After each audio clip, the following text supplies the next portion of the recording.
이 형파해라는 말 자체가 전국이 상생하는 것처럼 보여요.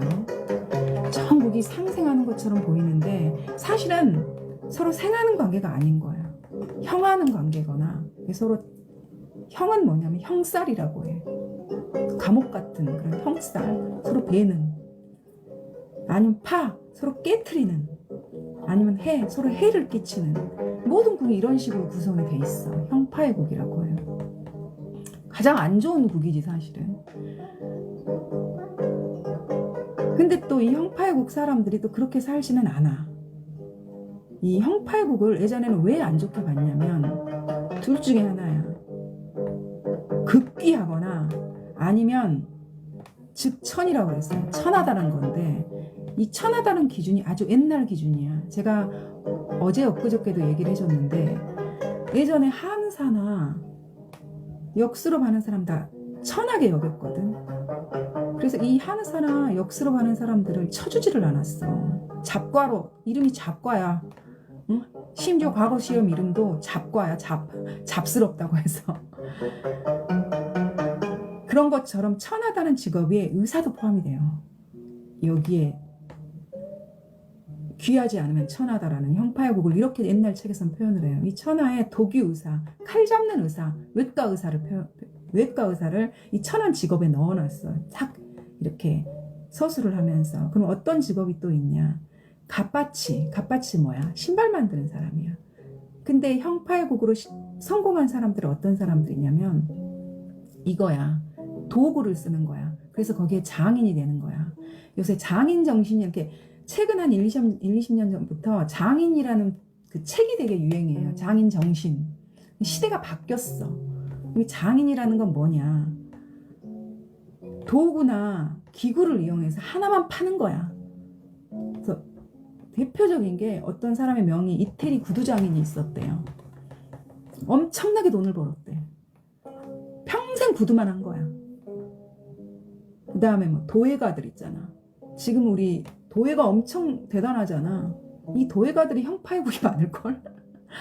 이런 것도 천한 직업으로 본 거야. 그래서 옛날 책에 보면 이런 구두장인이나 도예가나 외과 의사나 침술 의사 중에서 침 놓는 의사, 이것도 천하예요. 이것도 천한 직업이라는 거야.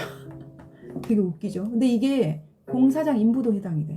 철공소 하는 사람도 해당이 돼. 철공도 이렇게 우리 옛날 보면 저기 뭐야, 그 철공하는 분들 있잖아. 그것도 천하게 본 거야. 이게 굉장히 어려운 부분이긴 한데, 그래서 이 형파의 국의 특징이 어떠냐면 일단 카리스마가 강한 사람들이 세서 리더십이 있어. 이걸 장점으로 보면 세고 리더십이 있는 거고, 단점으로 보면 어떻게 보냐면 남들을 자꾸 지배하려고 해. 시건방져 보일 수가 있어. 어디에서나 적과 동지가 있잖아. 동지들은 나를 카리스마 강하고 리더십 있다고 보겠지만 적은 저 사람 지배욕이 있어. 시건방져. 이렇게 볼 수가 있어. 기리와 흉의가 같이 있는 거지. 현실감도 떨어진다고 봐. 약간 이상주의자들도 많고. 그다음 이 부분이 참 어려워.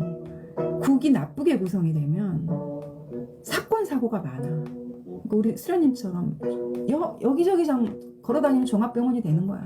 다양한 종류의 병을 알아. 그리고 잡다한 사건이 생겨. 뭐 가족 간에, 형제 간에, 자매 간에, 뭐 이웃 간에, 아니면 여러 가지 사건이 생겨. 그 사건으로 인생이 자꾸 꼬이는 거야. 내가 이쪽으로 안 가야 되는데 꼬여가지고 이쪽으로 가고 있고 막 이런 식인 거야. 그리고 이 형파의 국에 또 나쁘게 가면 흐름이 뭐냐면 고독해. 육친의 덕이 없다고 해요. 고독하고 이별이 많아. 자꾸 헤어지는 일이 생기는 거야. 원래 명이라는 게 의지와 상관없이 흘러가요. 성경에 그런 구절 있잖아. 에레미야에 걸음을 지도함이 걷는 자에게 있지 아니하다. 내 걸음이 나의 의지대로 되지 않는 거지. 이게 또 나쁜 게 하나가 있어. 오해와 음모, 계략이 많아 주변에. 거기에 이용도 당해. 나쁘게 흐르면, 극이 나쁘게 흐르면 오해와 음모, 계략에 이용당할 수가 있어.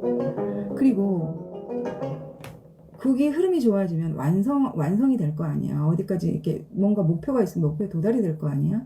이 목표까지에 너무 길이 험난한 거야. 돈을 벌어서 부자가 되더라도, 혹시 내가 뭐 검사가 되더라도, 그 수련님 생각나지? 검사 사주 봐달라는 사람. 그분도 형파의국이더라고. 그래서 되더라도 거기까지 우여곡절이 너무 많은 거, 너무 힘든 거야. 그래서 이게 되고 나면 너무 힘들어서 가치가 줄어들어 버려. 내가 이렇게까지 이게 될 필요가 있나? 이런 생각이 드는 거야. 그 정도로 뭔가가 풍파가 많은 거지. 네, 내가 이 이야기를 왜 해주냐면, 내가 내 삶의 방향을 어떻게 생각하고 어떻게 헤쳐나가느냐에 따라서 나는 이태리 구두장인이 돼서 부자가 될 수도 있고, 도예가가 돼서 부자가 될 수도 있어요. 하지만 공사장 인부도 될 수 있어. 이 형파의국 사람들이. 그래서 그런 말이 있는 거야. 극과 극인 거야. 그래서 내가 극기지명이 될 수 없다면 도구나 기구를 써서 장인이 되라고 얘기를 했어. 근데 이것도 현대에 와서는 해석이 달라요. 도구나 기구를 쓰는 그런 직장이 또 다니면 돼. 그 관련한 직장을 다니면 돼. 살을 쓰는 직장. 근데 요즘엔 직업의 세계가 너무 다양하고 직장도 너무 다양하잖아. 그래서 이게 형파의국이라고 해서 뭐 그런 가서 무슨 장인하고 도구 쓰고 이렇게 또 살진 않더라고. 내가 근데 여러분한테 이 얘기를 왜 하냐면, 앵간하면 국에 대해서는 얘기를 해주지 않아. 왜냐하면 내가 임상을 해보니까 이 국이 갖는 어려움보다는 옥이 유통이 돼서, 또는 연운을 잘 만나서, 대운을 잘 만나서 삶을 잘 이끌어 나가더라고. 흉의를 적게 가져가는 사람들이 있어. 내가 언젠가 한번 얘기를 했을 거야. 여기 동영상에도 한번 남겼을 거야. 사람들 자기 안에 다 신이 있다고, 부처가 있다고. 내가 하는 일은 그 사람들 안에 부처를 깨우는 일이라고 나는 생각한다고. 내가 될 수 있는 건 무한해. 하지만 내가 꼬꾸러지는 방법도 충분히 있어. 그럼 내가 제일 좋다고 하는 화국 사람들, 이 사람들 다 잘 되냐? 아니야. 게으르고 낙천적이고 소위 말하면 결정장애들이 있어가지고 오히려 늘어져, 사람이. 그래서 성공률이 더 떨어져. 화국 사람들하고도 다 잘 되는 게 아니야. 게을러가지고 고지도 화국 사람인 경우가 많아. 이게 그렇게 명이라는 게 딱 정해서 너는 귀하고 너는 안 돼, 이게 아니야. 내 명 안에 가능성이 다 열려 있어.